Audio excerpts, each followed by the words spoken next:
Hello and welcome to today's episode of the program, The Law for People and Governance here on Spectrum Television. And of course, we normally talk about something that has to do with youth in the political sector. Well, today wouldn't be anything different. Of course, the elections are very close, drawing very closer. And so we're looking at addressing all the issues that needs to be addressed before elections kick off. Well, today we'll be addressing the issue of voter apathy. What is voter apathy? Why do people engage in voter apathy? What does it really mean? What are the causes and of course the effect of voter apathy? That's all we seek to look at today. And we're being joined from the UK virtually by a medical doctor and of course a political analyst in the person of Dr. Chinasa Ojo. Welcome, doctor. Thank you very much. All right, so while elections are an occasion for people to have a say in how they are governed and who will hold political power, voter apathy is a growing concern, especially among young people, because given their large numbers, this sect can determine which way an election goes. So why then is there growing concern about voter apathy? What factors? Just before you go into it, what is voter apathy? Okay, thank you very much for that question. Voter apathy is a situation where people do not have interest in election process, and that causes a kind of during the election. Because of the lack of interest, which may be because of so many things like insecurity or so many other things that may make people not to have the interest of coming out to vote. So it will make the people of a nation or people of a community not to come out during the election period to cast their vote. And, it is part of the civic responsibility of every individual or every citizen of a nation to cast their vote, because that is where they bring out people that will represent them from the grassroots up to the federal level. Okay, thank you so much, Doctor. Well, of course, statistics from the 2019 polls show a large number of persons who were registered to vote and also declined to take part in that process. Now, it's different from mitigating factors that actually. Why is this prevalent in Nigeria? Yeah, we have numbers of people who have been registered to vote, but then during the election time, when it's time to vote, you don't see that number any longer. Yeah, if you look at our election process, as you just mentioned, right from 1999, you will understand that some of the cause of voter apathy in our country is due to insecurity and lack of belief that people's vote counts. People don't believe that their vote counts because in the past they may have come to realize that maybe this particular person is their choice. After the election, it will turn out that there will be a massive rigging of election, and their choice of candidate will not emerge. And when this thing keep happening, and people will see it as like, oh, since my vote doesn't count, what is the need for me to come out and waste my time? So that is part of the thing that is making people not to have that interest in voting. Okay. Well, doctor, again, you can also agree with me that a number of youths, this is prevalent among the youths, and you also agree with me that the vote of youths actually would make a whole lot of difference. Okay, the youth should say, "Come on, let's take our PVCs, let's go vote for who should represent us." Maybe a younger person. But voter apathy happens to be one of the things that is mostly found in youths. Why is it so? Do you have any idea? Yes, just as I mentioned earlier, when people do not have believe that their vote counts, it can make people not to have the interest to come out to vote. For instance, the young boys will go to the church to pray and start telling God that they want a particular people to vote. But if you ask me, I will say that is lack of information, lack of proper education, voter education, is part of the problem that we have, because some people do not believe that they have the power to hire the right person to represent them. And because of that, you see in our place where people will say that God will bring someone that will represent us. It is in God's hand. God will do it for us. And you see them going to the church to pray and cast the devil and do all of that without knowing. I think there should be a proper education, because people do not understand that they have the power to say that this man is not going to represent us. And again, I will want to say that there is need for voter education again to enable the younger ones.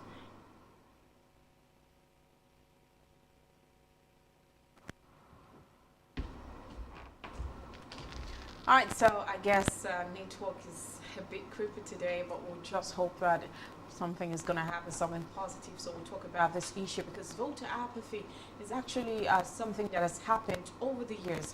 Well, Nigeria's next general elections, could arguably be the most pivotal elections since the country's return to democratic governance in 1999. It could easily become a make or break moment for Nigerian democracy, considering growing tribal and religious sentiments towards electoral processes across the country. Now, judging from recent state elections result, now reforms provided by the Electoral Act 2022 have ushered progresses into the electoral process. These reforms and evidence governance problems have sparked mobilization campaigns. Numerous Nigerians have now registered and collected their permanent voter cards ahead of the coming elections. Now, further actions need to be taken by stakeholders to improve and ensure active citizens' participation in the electoral processes. Voter apathy is a major challenge to Nigerian democracy. There is a worrying trend of public disinterest in or difference towards the electoral and democratic processes. Now, this lack of interest is a major factor influencing lower voter turnout in elections, which voting is optional. I may vote, not vote. Electoral participation is a critical aspect of democracy since it allows citizens to get involved in the political process. Analysis of political science literature shows that electoral participation is a key indicator of democratic performance. The impact of citizens' non-participation can be broadly categorized by some, maybe few distinct phenomena: the accountability effect, the representative effect, of which talked about, and of course the legitimacy effect. So these are the issues we actually have. When we come back, we're going to talk more about this effect, and we hope that network is going to allow us to connect back to Dr. Chinasa to join us. All right, so we'll go on a short break. When we come back, we'll talk more. Stay tuned.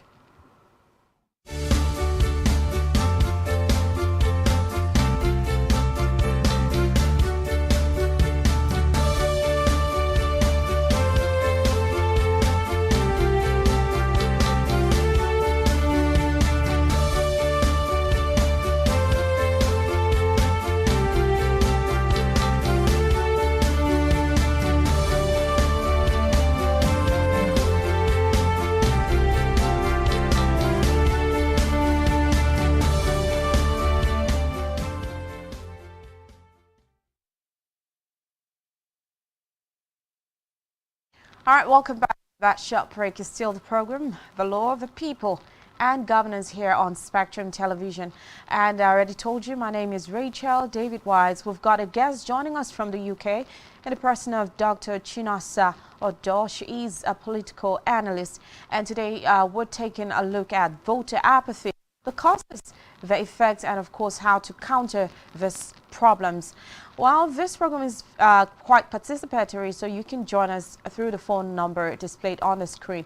You can send a comment or a contribution. You can ask a question or whatever you wish to say. Please say it through that phone number on your screen. Welcome back, Doctor. All right, so we're talking about talking about youth participation in politics, and of course how they could make a clear difference, a big difference when it comes to politics. You mentioned the issue of, having a free road on election days where young persons now take that time to, of course, play football. And of course, we also have people who get their voters cards just maybe for other reasons apart from voting.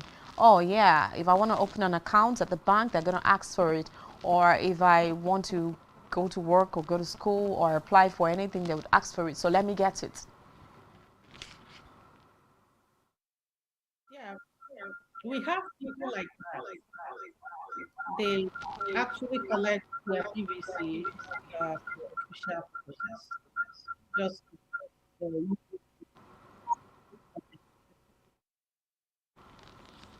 something like that. But uh, the major uh,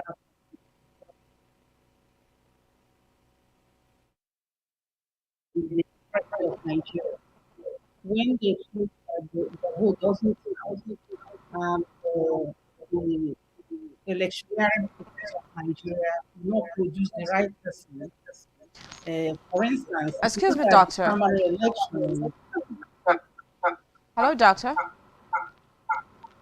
hello, Oh, okay, please, could you turn down the volume of your gadgets? It's echoing. All right, so go ahead. Yeah, it's okay, it's better. telling me that the session has ended. Well, it hasn't. It has not ended, so go ahead. Okay. So my what I'm saying is that people have lost interest because of the kind of electioneering process in Nigeria. And there was given an example of the primary election when people will see that this particular candidate is their choice, and at the end of the day, some people will monetize or commercialize the process, and at the end of the day, the wrong person will emerge as the flag bearer of a particular position in that election process. And when people look at those kind of things, they will lose interest in coming out to vote. After all, they are person or the person they have in mind that will take charge of the economy did not emerge. So these are part of the things that causes voter apathy, and that's why people lose interest in voting. And they will collect this particular official document and keep it for official purposes. Okay. Hello, doctor. Can you hear me? I can hear you very well, Okay, but I well, cannot see you anymore. oh, I'm sorry about that. Well, let's just talk. I hope we're going to restore that soon. Well, exercising one's franchise actually, takes effect when one is 18. You can hear me, right? Mhm. Now, should we Yes, start I can. making legislations, mandating people to actually vote when they are due, or allow that to remain, you know, Yes. let that liberty I remain? think that is a very good question because in this part of the world, it is actually illegal and a criminal offense for you to be up to 18 years of, or for you to be up to voting age and you did not cast your vote.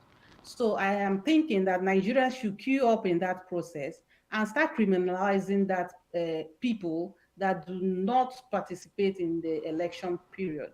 So in this part of the world, it is illegal for you not to vote, and it is important to start educating people for them to understand that getting this getting the people that will represent you at any level of government is quite important. They are the people that are going to drive the affairs of the economy surrounding you from A to Z to the next level. And if you don't put the right person in the right position, there will be a problem of not developing the economy, or not giving you the right infrastructure, the right social amenities that you deserve in any level of the government.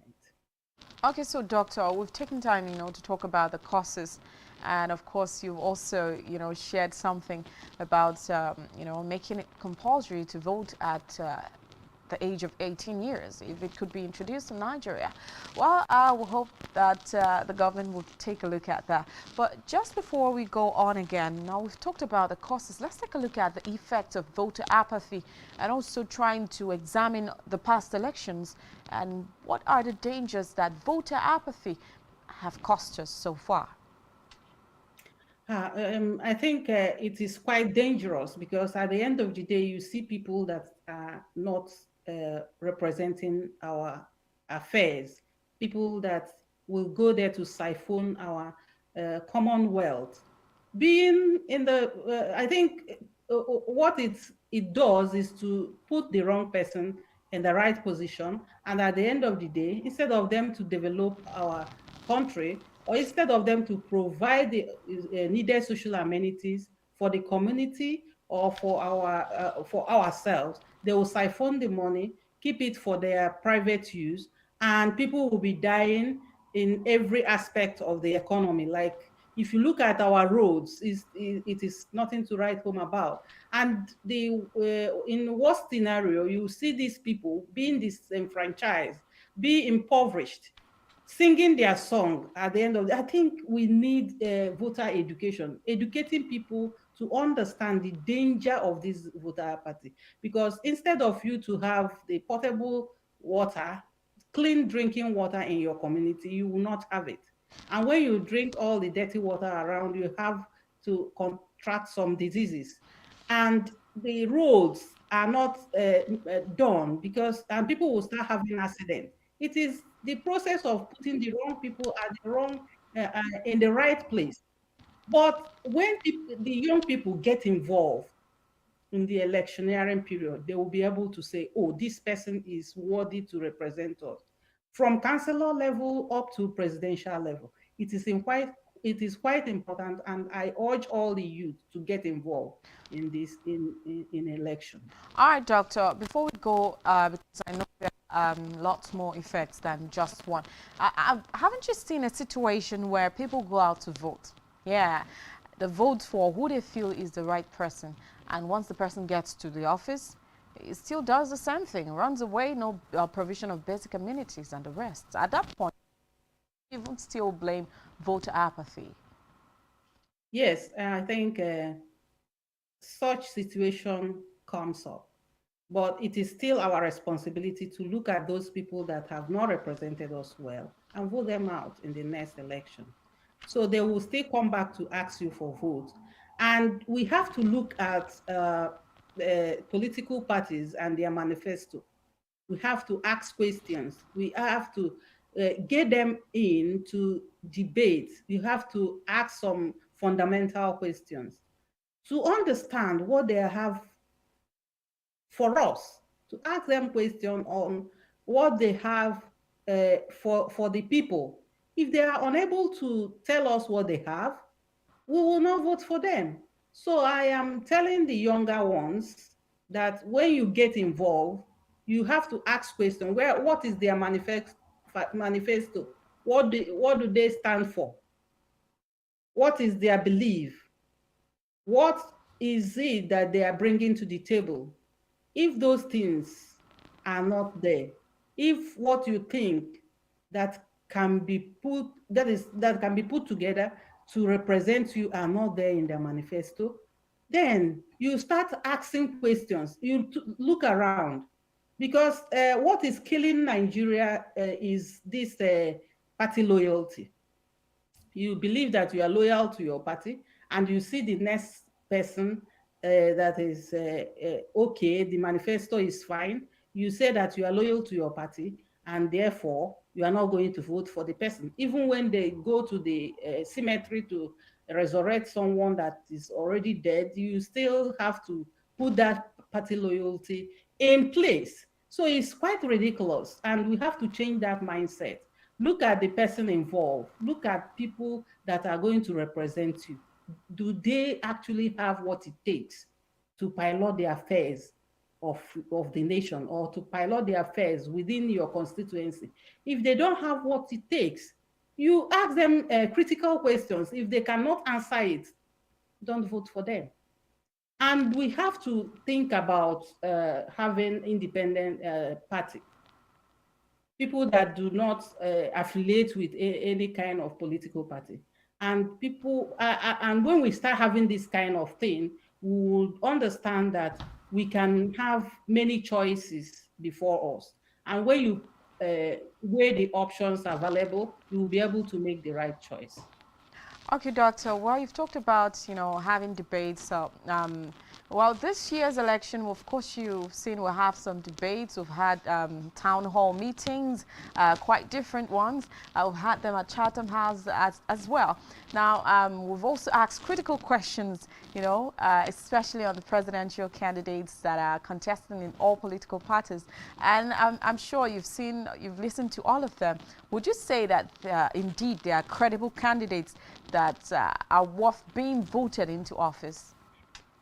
Yes, I think if you look at the pattern of election in this dispensation, I will give credit to Peter Obi Okay, well, for. we're not mentioning names. Of course, they have all done well in their different parties. Yes, they have done well, but before now, there is a pattern of electioneering process in Nigeria, where some candidates will go and roast corn, fry akara on the roadside. They will go and eat with the beggars to show them that they are part of them. But this period, I cannot see such thing, because somebody has come out to say that we have to do an issue-based election. We have to tell people what we have for them. We have to show people that we have to move the nation from consumption to production. So I think this is part of what we have been clamoring for, that the candidate, any candidate from councillorship level, we have to ask them critical questions.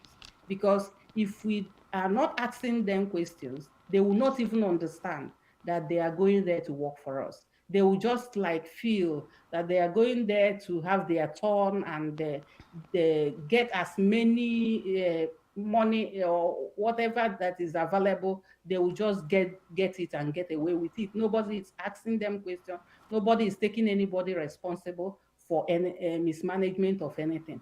So I think what is different from the past electioneering period is that people are beginning to see that looking at the credibility of the candidate is quite important. Looking at the character of candidates is quite important. Looking at what the candidate has to offer is quite important. It is not like business as usual, when people will tell you that they are going to water your farm and fire your garden. No, they are now coming to tell us that this is exactly what I am going to do for you. Hold me responsible if I don't do this. And this is what is lacking in our political space, not holding them responsible. And if we begin now to start having a discussion on how to hold these guys responsible for their irresponsibilities, for instance, not doing the right thing when they get there, they will start sitting up. They will know that, oh, if I do not actually show people that I can do it, that they will have having a checklist to tick what they have done to the people and what they have not done to the people, and they have to sit up that if they actually need the second term. Okay, but let's just do a quick rundown. The accountability effect refers to, we talked about legitimacy effect, accountability effect, and others. And the accountability effect is, to their inability of citizens to discipline poor performing elected officials, like you talked about, and political parties by not re-electing them into public offices, as well as voting for a different party in the subsequent elections. And we also talked about the representative effect, lays out a simple question. Let's say if most eligible voters fail to participate in the process, is the elected government a true representative of the people? This is especially critical since one of the basic tenets of democracy is the representation that reflects the choices of most of the citizens. Now, another one, the legitimacy effect, and that means the non-participation of citizens in the elections. Now, these are the things that weakens the legitimacy of a democratic government. It is argued that the absence of most citizens in the voting process questions the legitimacy of the election to select competent individuals for public offices. Let's just take a look at historical data, of low citizen participation in the voting process since Nigeria's return to democratic governance in 1999. Data reveals that while Nigerians consistently participate in voter registration, they are less enthusiastic about casting their vote on election day. Now, in 2019, for example, the country recorded the lowest voter turnout in Africa, despite the increase in registered voters. Voter apathy is even more evident in the National Assembly representative elections. Now, more Nigerians participate in presidential and gubernatorial elections than in the National Assembly, the councillorship, everything, and the local government elections as well. Now, the implications is clear. Nigerian voters believe executive positions are more important than legislative seats. So, before we go into this data, I'd like to ask, why is it so? Of course, you can, something has really happened this year. I've noticed something. Now, you talked about, party loyalists. We've had people, a lot of youths who represent another party at the presidential, level, and another party entirely at the state level. So let's say I'm voting for Mr. A for president in Party B, and coming back to my state, I'm not voting again for Party B to become the governor of my state. So it's now a thing of I'm voting for the candidate, not the party. Well, so let's take a look at this. Okay. You talked about choosing the right person regardless of their political affiliation. Is that what you mean? Of course, yes. Right. Okay. I think that is where the Nigerian youths are tilting to at this moment, at this 2023 electioneering process. Because if you look at what is going on now, you will see that Nigerian youth are queuing behind a particular political, a particular candidate. But let me tell the Nigerian youth, some of them do not even know who is representing them at the Senate. Some of them do not know who is representing them at the Green Chamber. Some of them do not know who is representing them at the state level, their representative, which is very sad. Because when they don't know these people and what their responsibilities should be in their own constituency, it will make them not to ask for accountability. And these people who are elected in one way or the other, represent them at the Senate or the Green Chamber or at the state representation level, they will get away with all the constitution project. But if the youths get involved, proper involvement into the election, they will be able to start asking them critical questions. Yes, you have been in this seat for a period of like 4, 8, 16 years. What are you supposed to bring to this constituency? If they start asking that question, if they even know, because some youth doesn't even know who their representative is. So they have to understand that this person that is representing me at this level, that this is the terms of reference, that this person is supposed to carry out these duties at the constituency level. They start asking them critical questions. If they are not bringing the dividend of democracy to them, they have to vote them out. It is quite simple. I used to tell the youth, you have the power. Your PVC is your power to hire and fire. You don't need to pity these people, because when they get there, they will start using the money which is meant for you to develop your the community hospital in your area, the roads, and so on and so forth. They will use it as their personal money, and people will start dying. People will start having accident on the road. You will see a road which is being built, no road marking, no speed limit, and people will die the way anyhow. And at the end of the day, nobody is asking them questions. What are you supposed to do? No potable water in our area. Nobody is asking them questions. So I am urging the youth, you guys, you have the power with your PVC.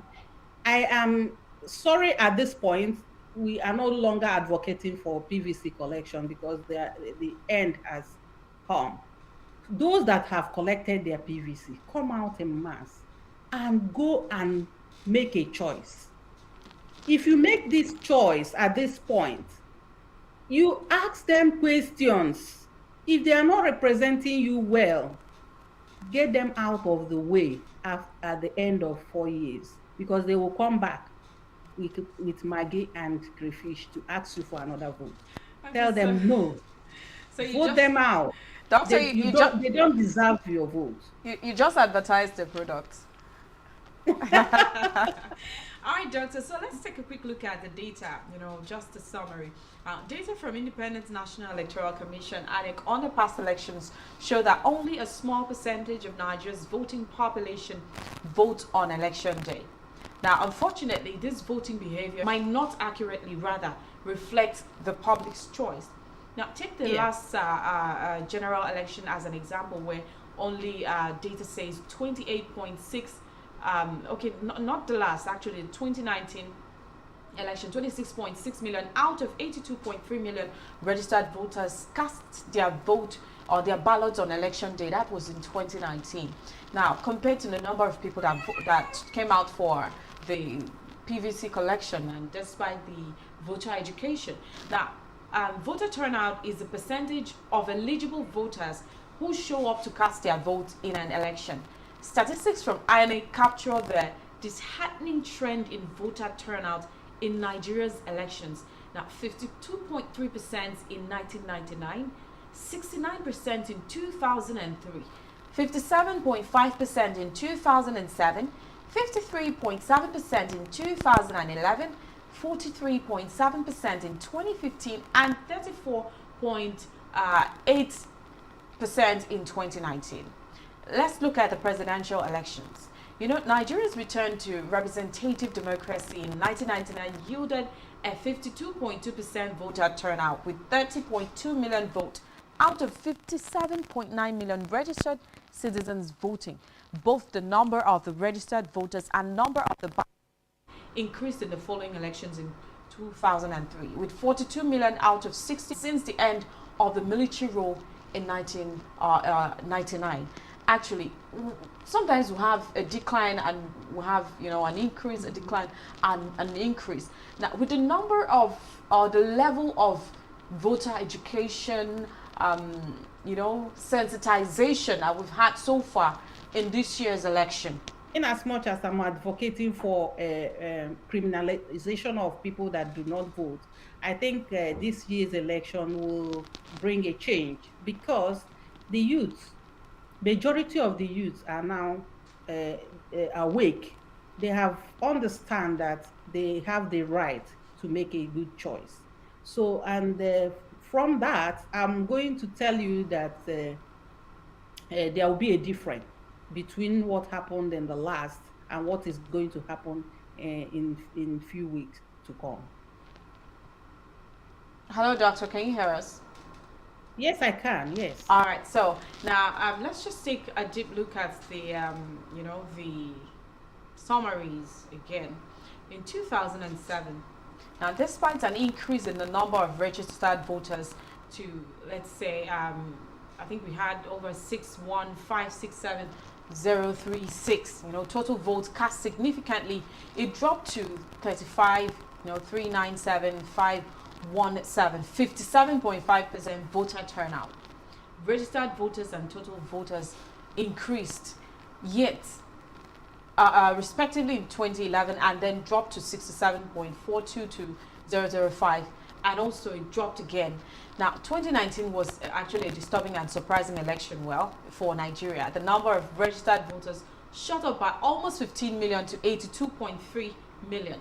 Now, the country recorded percent voter turnout. I don't want to go to the primary elections to start, telling us the whole thing, how it went. But we've had these issues over and over and over again. And of course, we've had this sensitization, we've had this whole, preaching to the people, preaching to the young, preaching to the old, telling us the reason we need to come out and vote. Now, why are we still having these issues persistent till this time? Okay, I think there will be a difference in voter turnout this time, because you can hear people, the Nigerian youth, saying that they are going to cast their vote and they are going to protect their vote. I think there will be a difference at this time, in as much as people are envisaging the insecurity at the day of election. They still believe that they can come out in mass. They are having a strategy of going out to vote in groups, and they're moving in groups and casting their votes. And because they believe that previously their vote does not count, so at this time, people believe that they are going to cast their vote, and when they cast their vote, they are going to sit back there and make sure that their vote counts. So I think at this time, people are trying to see that they have the responsibility of protecting their vote. And because of that faith they have in themselves and going out to vote and protecting their vote, they now believe that when their right choice of candidate emerge, they will have that faith that going forward, they have the power to hire and fire.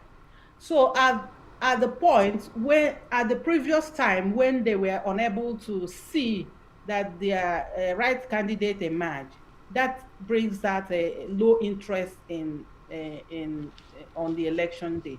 But I think the strategy at this time is that the youth are very much awake and they are ready to cast their vote. They are not only ready to cast their vote, they are ready to protect their vote.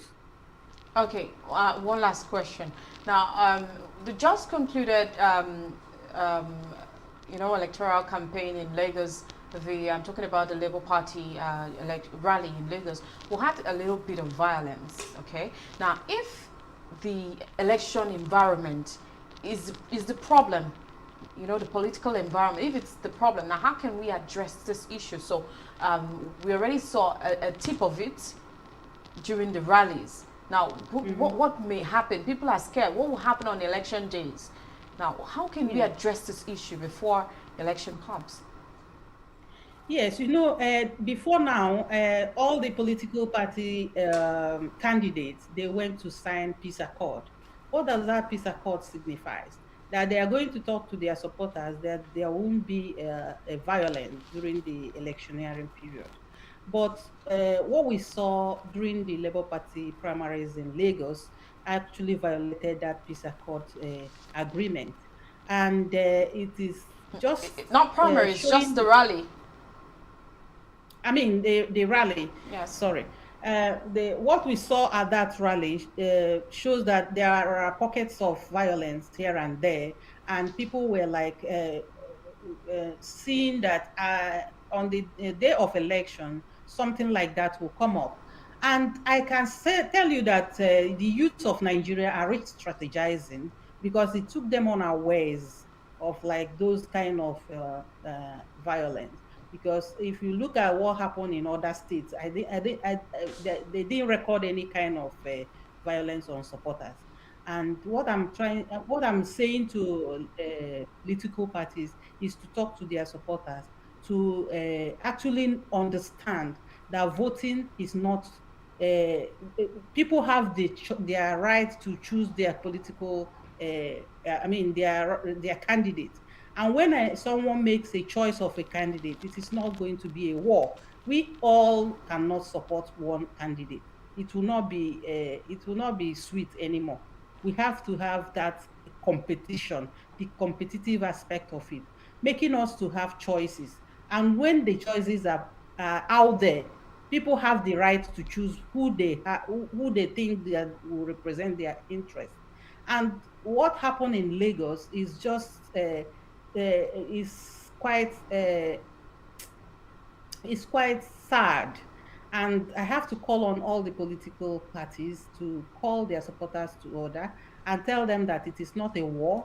Election is not a war zone. It is a place where people have the right to choose the right candidate that will pilot the affairs of the country in the next 4 to 8 years. Okay, lastly, you talked about, political parties signing, candidates signing, peace Peace accord, accord.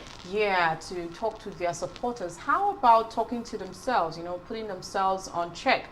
I mean, take for example, we had an issue where the presidential candidates of the All Progressives Congress, APC, the person of Bola Ahmed Tinubu, come to Akwa Ibom State to actually, I